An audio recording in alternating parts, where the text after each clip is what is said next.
യഥാർത്ഥത്തിൽ ഹമാസ് ചെയ്തത് ഈ എബ്രഹാം അക്കോർഡ്സ് എന്ന് പറയുന്നത്, അതായത് എബ്രഹാം പ്രവാചകനെ ജൂതന്മാരും ക്രിസ്ത്യാനികളും മുസ്ലിങ്ങളും എല്ലാം ഒരേപോലെ അംഗീകരിക്കുന്ന ആളാണ് എബ്രഹാം. അപ്പൊ എബ്രഹാമിന്റെ പേരിലുള്ള എബ്രഹാം അക്കോർഡ്സ് നോർമലൈസ്ഡ് ആകാതിരിക്കാൻ സൗദി അറേബ്യയും മറ്റ് അറബി ദേശങ്ങളും മുസ്ലിം ദേശങ്ങളും ഇസ്രായേലിനോട് അടുക്കാതിരിക്കാൻ വേണ്ടിയാണ് ഹമാസ് ഈ രീതി റിയാക്ട് ചെയ്തത്. ഹമാസിന് പോലും ഇത്ര വലിയൊരു കൗണ്ടർ റിറ്റാലിയേഷൻ ഉണ്ടാവുമെന്ന് കരുതിയില്ല. അത് നെതന്യാഹു അടക്കമുള്ളവരുടെ താല്പര്യം കൂടെയുണ്ട്. നെതന്യാഹു അവിടെ വലിയൊരു കറപ്ഷൻ സ്കാൻഡൽ നേരിടുന്നുണ്ട്. ഒരുപക്ഷെ നെതന്യാഹു ഈ യുദ്ധം കഴിഞ്ഞാൽ ജയിലിൽ പോകേണ്ടി വരും.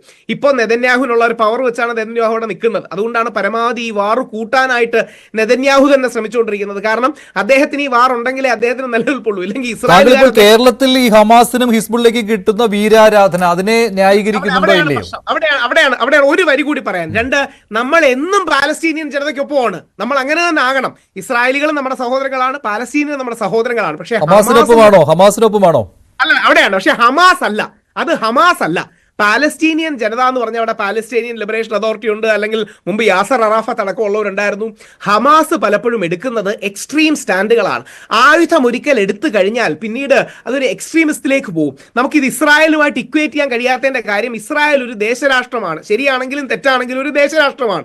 ചുറ്റുമുള്ള അറബി രാജ്യങ്ങളോട് ഇസ്രായേൽ പോരാടുകയും ചെയ്യുകയാണ്. പക്ഷേ ഒരു സംഘടന തീവ്രവാദത്തിന്റെയോ ആയുധത്തിന്റെയോ വഴിയിലേക്ക് പോയി കഴിഞ്ഞാൽ പിന്നീട് അത് ഇസ്രായേലിന് സൗകര്യമുള്ള ഒരു നെറേറ്റീവാണ്.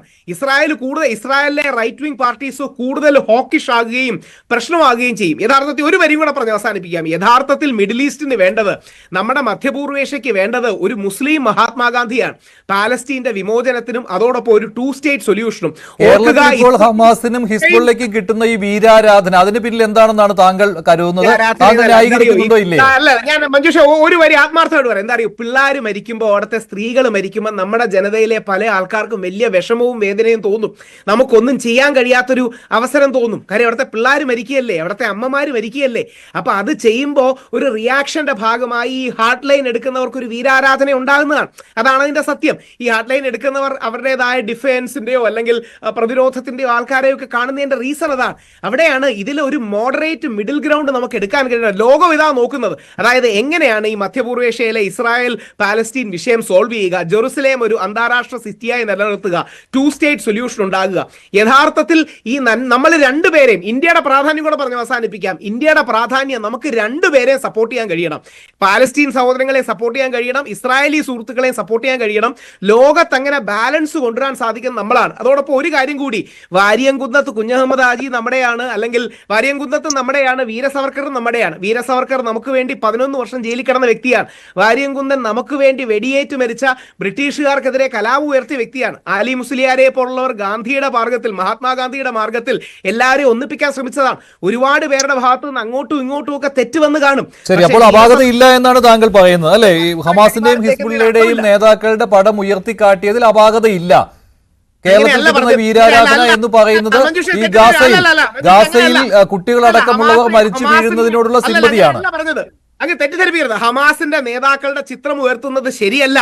കാര്യം ഹമാസ് എടുത്ത നിലപാട് കാരണമാണ് ഇപ്പം പാലസ്തീനിൽ 80,000-ഓ 1,00,000-ഓ ആൾക്കാർ കൊല്ലപ്പെടുന്നത്. അതുകൊണ്ട് ഹമാസിന്റെ നേതാക്കളെ നമ്മൾ ഗ്ലോറിഫൈ ചെയ്യരുത്. പാലസ്തീനിയൻ കുട്ടികളെ തീർച്ചയായിട്ടും വേണം. പാലസ്തീനിയൻ കുട്ടികളെ, അവരുടെ ഫ്ലൈറ്റിനെ, ഒരു ദിവസം രാവിലെ എണീക്കുമ്പോൾ അച്ഛനും അമ്മയും ഇല്ലാതാവുന്ന ആ കുട്ടികളുടെ വിഷമം നമ്മൾ ഹൈലൈറ്റ് ചെയ്യണം. നമ്മുടെ ഉത്തരവാദിത്തമാണ്, നമ്മൾ ഇന്ത്യക്കാരുടെയും മനുഷ്യരുടെ ഉത്തരവാദിത്തമാണ്. പക്ഷേ ഹമാസിന്റെ ആൾക്കാരുടെ ചിത്രങ്ങൾ കൊണ്ടുവരുന്നത് നല്ലതല്ല, അത് ഗുണം ചെയ്യില്ല, ദോഷം മാത്രമേ നമ്മുടെ നാട്ടിലും ലോകത്തും ഉണ്ടാക്കൂ. അല്ല, RSS ഇടയ്ക്കിടയ്ക്ക് പറഞ്ഞ് അദ്ദേഹം ഈ ഹമാസിനെയും IS-നെയും ഒക്കെ RSS-ഉമായി തുലനപ്പെടുത്തുന്നത് പരമപുച്ഛത്തോടെയാണ് കാണുന്നത്. കാരണം RSS കഴിഞ്ഞ 100 വർഷമായിട്ട് ഇന്ത്യയിൽ പ്രവർത്തിക്കുന്നു, നിയമവിധേയമായി പ്രവർത്തിക്കുന്നു. പിന്നെ RSS-നെതിരായിട്ടുള്ള ആരോപണം ഒക്കെ രാഷ്ട്രീയ പ്രേരിതമായിട്ട് ഇങ്ങനെ പലരും ഉന്നയിക്കുന്നുണ്ട്. അതൊന്നും 2-3 തവണ RSS-നെ നിരോധിച്ചു. സർക്കാർ തന്നെ നിരുപാധികം RSS-നെതിരായിട്ടുള്ള നിരോധനം പിൻവലിക്കേണ്ടി വന്നു. ഇന്ന് രാജ്യം ഭരിക്കുന്നത് ജനങ്ങൾ ജനാധിപത്യ രീതിയിൽ തെരഞ്ഞെടുത്ത RSS പ്രവർത്തകരാണ്. അപ്പോൾ ഇതിനെയൊക്കെ ന്യായീകരിക്കുന്ന അല്ലെങ്കിൽ തുലനപ്പെടുത്തുന്ന ഷക്കീർ എത്ര പരമപരിഹാസത്തോടെയാണ് എനിക്ക് അദ്ദേഹത്തിൻ്റെ പ്രസ്താവനയെ കാണാൻ പറ്റും. ഇവിടെ പ്രശ്നം എന്താണ്? ഹമാസിനെയും ഇപ്പോൾ എന്താ പറയുക, ചെന്ന് പെട്ടിരിക്കുന്നത്, ഇപ്പോൾ രാഹുൽ ഈശ്വർ അടക്കം ചെന്ന് പെട്ടിരിക്കുന്നത് എന്താ, ഹമാസിനെ ന്യായീകരിക്കാൻ നിവൃത്തിയില്ല, പക്ഷേ പാലസ്തീനെ പിന്തുണയ്ക്കുകയും വേണം. ഇവിടെ ഡെന്യു പറഞ്ഞതിൻ്റെ കൂട്ടത്തിൽ എനിക്ക് ക്ലാരിഫൈ ചെയ്യാനുള്ള ഒരു കാര്യം, ഇപ്പോൾ ജമ്മു കാശ്മീർ ഇന്ത്യയുടെ അവിഭാജ്യ ഘടകമാണ്. എന്താണ് പാലസ്തീൻ്റെ അഭിപ്രായം ആ കാര്യത്തിൽ? ഇസ്രായേൽ ആ അഭിപ്രായം വ്യക്തമാക്കിയിട്ടുണ്ട്. കാശ്മീർ ഇന്ത്യയുടെ അവിഭാജ്യ ഘടകമാണ് എന്ന് ഇസ്രായേൽ വ്യക്തമാക്കിയിട്ടുണ്ട്. പാലസ്തീൻ്റെ അഭിപ്രായം എന്താണ് ആ കാര്യത്തിൽ? POKയുടെ കാര്യത്തിൽ പാലസ്തീന്റെ അഭിപ്രായം എന്താണ്? അപ്പോൾ അപ്പോഴും അവിടെ ഒന്നും ഇന്ത്യയുടെ കൂടെയല്ല പാലസ്തീൻ. നമ്മൾ പാലസ്തീനെ പിന്തുണയ്ക്കുന്നു. എന്നാൽ പാലസ്തീൻ ഇസ്രായേൽ വിഷയം യുണൈറ്റഡ് നേഷൻസ് അസന്നിഗ്ധമായി സെറ്റിൽ ചെയ്ത വിഷയമല്ലേ? അത് അംഗീകരിക്കാതിരുന്ന ആരാണ്? പാലസ്തീനെ പിന്തുണയ്ക്കുന്ന ചില അറബ് രാജ്യങ്ങളും അല്ലേ? പിന്നീടുണ്ടായ 6 ദിവസത്തെ 9 ദിവസത്തെ മറ്റേ യുദ്ധം നമുക്കറിയാലോ. ആരാണ് പാലസ്തീനെ പങ്കിട്ടെടുത്തത്? ഗോലാൻ കുന്നുകൾ ആരുടെ കയ്യിലായിരുന്നു? പാലസ്തീന്റെ ഗാസ ആരുടെ കയ്യിലായിരുന്നു? അപ്പൊ ഇതെല്ലാം നമ്മുടെ ചരിത്രത്തിന്റെ ഭാഗമല്ലേ? ഇസ്രായേലിന്റെ കയ്യിലായിരുന്നില്ല. അതെല്ലാം പിന്നീട് ആ യുദ്ധത്തിന് ശേഷം ഇസ്രായേൽ ആരുടെ കയ്യിൽ നിന്ന്? ഈജിപ്തിന്റെ കയ്യിൽ നിന്ന്, ലെബനന്റെ കയ്യിൽ നിന്ന് ഒക്കെയാണ് ഇസ്രായേൽ കൈപ്പിടിയിലാക്കുന്നത്, പാലസ്തീന്റെ കയ്യിൽ നിന്നല്ല. അപ്പൊ ഇതെല്ലാം പാലസ്തീനെ മറയാക്കിക്കൊണ്ട് ചുറ്റുപാടുമുള്ള അറബ് രാജ്യങ്ങൾ പാലസ്തീനെ മറയാക്കിക്കൊണ്ട് പാലസ്തീന്റെ പ്രദേശങ്ങൾ കൈപ്പിടിയിലാക്കുകയായിരുന്നില്ലേ? ഇതെല്ലാം ചരിത്രമല്ലേ? ഇവിടെ പാലസ്തീൻ ജനതയെ കുറിച്ച് പറഞ്ഞു. എന്താ പാലസ്തീൻ ജനതയോട് മാത്രം ഇത്ര ഐക്യദാർഢ്യം? ഞാൻ പറഞ്ഞോട്ടെ പാലസ്തീൻ ജനതയോട് മാത്രം എന്താ ഐക്യദാർഢ്യം? ചൈനയിലെ മുസ്ലിങ്ങൾ വേട്ടയാടപ്പെടുന്നില്ലേ? എന്തേ അല്ലല്ല, ഞാൻ പറഞ്ഞു തീർന്നോട്ടെ. ചൈനയിലെ ഉയ്ഗുർ മുസ്ലിങ്ങൾ വേട്ടയാടപ്പെടുന്നില്ലേ? എന്തേ അതിനോട് ഒരു ആഭിമുഖ്യം കാണിക്കാത്തത്? ചൈനയിലെ മുസ്ലിങ്ങൾക്ക് എന്തേ പൗരാവകാശം വേണ്ടേ? ജനാധിപത്യാവകാശം വേണ്ടേ? അവർക്ക് വേണ്ടി എന്താ നിങ്ങളിവിടെ ഒന്നും ശബ്ദിക്കുന്നത് കാണാറില്ലല്ലോ? ഇവിടെ ഇറാനിലെ ഹിജാബ് വിരുദ്ധ പ്രക്ഷോഭത്തില് 400-ലേറെ സ്ത്രീകൾ കൊല്ലപ്പെട്ടു. ഇവിടെ രാഹുൽ ഈശ്വർ സൂചിപ്പിക്കുകയുണ്ടായി, ആ വേട്ടയാടപ്പെടുന്നവർക്ക് വേണ്ടി നിലകൊള്ളുന്നവരെ അവരെ വീരാരാധന. എന്തേ ഇറാനിലെ ആ പാവപ്പെട്ട സ്ത്രീകൾക്ക് വേണ്ടി ഇവിടെ എന്തേ ഒരു ശബ്ദം ഉയരാതിരുന്നത്? ആ ആനപ്പുറത്ത് എന്തേ അവരുടെ ഒരു പ്രതീകം ഉയരാതിരുന്നത്? എന്താ ഉയരാതിരുന്നത്? യഥാർത്ഥത്തിൽ ഇസ്രായേലിനോട് വിരോധം ഇസ്ലാമിക തത്വശാസ്ത്രം അനുസരിച്ചുള്ള ജൂതവിരോധമാണ്. നമ്മൾ പച്ചയായിട്ട് കാര്യം മനസ്സിലാക്കാതെ വെറുതെ ഇരുട്ടത്ത് ഇല്ലാത്ത പൂച്ചയെ പിടിച്ചിട്ട് കാര്യമില്ല. പച്ചയായിട്ടുള്ള വിരോധം ജൂതവിരോധമാണ്. ആ ജൂതവിരോധത്തിന്റെ അടിസ്ഥാനത്തിലാണ് ഇസ്രായേലിനെ വളഞ്ഞിട്ട് ആക്രമിക്കുന്നത്. ഇസ്രായേൽ ചെയ്യുന്ന പ്രവൃത്തിയോട് മുഴുവൻ എനിക്ക് ന്യായീകരിക്കേണ്ട കാര്യമില്ല. നെതന്യാഹുവിന്റെ ഫോട്ടോ വെച്ച് RSS പരിപാടി നടത്താറുമില്ല. ബെഞ്ചമിൻ നെതന്യാഹുവിന്റെ ഫോട്ടോ വെച്ച് RSSന്റെയോ സംഘപരിവാറിന്റെയോ പരിപാടികളിൽ ഒരു ഫോട്ടോയും ഉയർത്താറുമില്ല.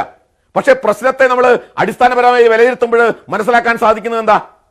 അപ്പോ പാലസ്തീൻ ഇവിടെ മ്യൂണിച്ച് ഒളിമ്പിക്സിൽ ഇസ്രായേലിന്റെ കായിക താരങ്ങളെ ബന്ദികളാക്കി അവരെ വെടിവെച്ച് കൊന്നു. എന്താ? ആരാണ് ചെയ്തത്? അങ്ങനെ വെടിവെച്ച് കൊല്ലാൻ നേതൃത്വം കൊടുത്ത യാസർ അറാഫത്തിന് നോബൽ സമ്മാനം കൊടുത്തില്ലേ? യാസർ അറാഫത്തിനെ സമാധാനത്തിന്റെ ദൂതനായിട്ടും വെള്ളരിപ്രാവായിട്ടും അവതരിപ്പിച്ചില്ലേ? അതെല്ലാം യാസർ അറാഫത്തിന്റെ കാലത്ത് നടന്ന കാര്യമല്ലേ? അപ്പൊ ഇതെല്ലാം നമ്മുടെ ലോകത്ത് ചരിത്രത്തിലുണ്ട്. അതുകൊണ്ട് യാഥാർത്ഥ്യത്തെ ഉൾക്കൊണ്ടുകൊണ്ട് വസ്തുതകളായി അംഗീകരിച്ചുകൊണ്ട് നമുക്ക് അവിടെയും ശരി ഇതും ശരി എന്ന് പറഞ്ഞ് വസ്തുതകളെ കാണാതിരുന്നിട്ട് ഒരു കാര്യമില്ല. കാര്യമൊക്കെ ശരിയാണ്. ശഠനോട് ശാഠ്യം എന്നുള്ളതായിരിക്കും നീതി. ലോകനീതി അങ്ങനെ തന്നെയാണ്. അല്ലാതെ അവിടെ ഗാന്ധി സാഹിത്യം പറഞ്ഞിട്ട് കാര്യമില്ല. ഗാന്ധി സാഹിത്യം അവിടെ വിലപ്പോവില്ല. കാരണം ഗാന്ധിയെ അംഗീകരിക്കുന്നവരോട് മാത്രമേ ഗാന്ധി സാഹിത്യം പറഞ്ഞിട്ട് കാര്യമുള്ളൂ. ഗാന്ധിയെ അംഗീകരിക്കാത്ത, അഹിംസ അംഗീകരിക്കാത്ത, അക്രമം കൈമുതലാക്കിയിട്ടുള്ള ഒരു തത്വശാസ്ത്രത്തോടും ഗാന്ധിയൻ മാർഗം പറഞ്ഞിട്ട് യാതൊരു പ്രയോജനവുമില്ല. അങ്ങനെ പറയുന്നത് മഹാവിഡ്ഢിത്തമാണ്. അതുകൊണ്ട് എനിക്ക് പറയാനുള്ളത്, ഈ വിഷയത്തെ കേവലം കുട്ടിക്കളിയാണ് എന്ന് പറയുന്നു. കുട്ടിക്കളിയായിരുന്നോ ആലപ്പുഴയിലെ അവലും മലരും കരുതിക്കോ, കുന്തിരിക്കം കരുതിക്കോ 8ാം ക്ലാസ്സിൽ പഠിക്കുന്ന വിദ്യാർത്ഥി വിളിച്ച മുദ്രാവാക്യ അവലും മലരും കരുതിക്കോ, കുന്തിരിക്കം കരുതിക്കോ എന്ന്. അപ്പോൾ നമ്മൾ കുട്ടിക്കളിയാണോ? ഇതിനെ കുട്ടിക്കളിയാക്കി ഈ വിഷയത്തെ ലഘൂകരിച്ച് ഇത്ര തീവ്രവാദത്തെ വെള്ളപൂശിയെടുക്കാൻ, അതിനെ ന്യായീകരിക്കാനുള്ള കാരണങ്ങളായിട്ട് കണ്ടെത്തുകയാണ് ഇതൊക്കെ. അതുകൊണ്ട് ഇതൊരു കാരണവശാലും നമുക്ക് അംഗീകരിച്ചു കൊടുക്കാൻ പറ്റാത്തതാണ്. ശക്തമായ നടപടികൾ ഈ വിഷയത്തിൽ ഇത് ചെയ്ത ആളുകൾക്കെതിരെ ഉണ്ടാവണം.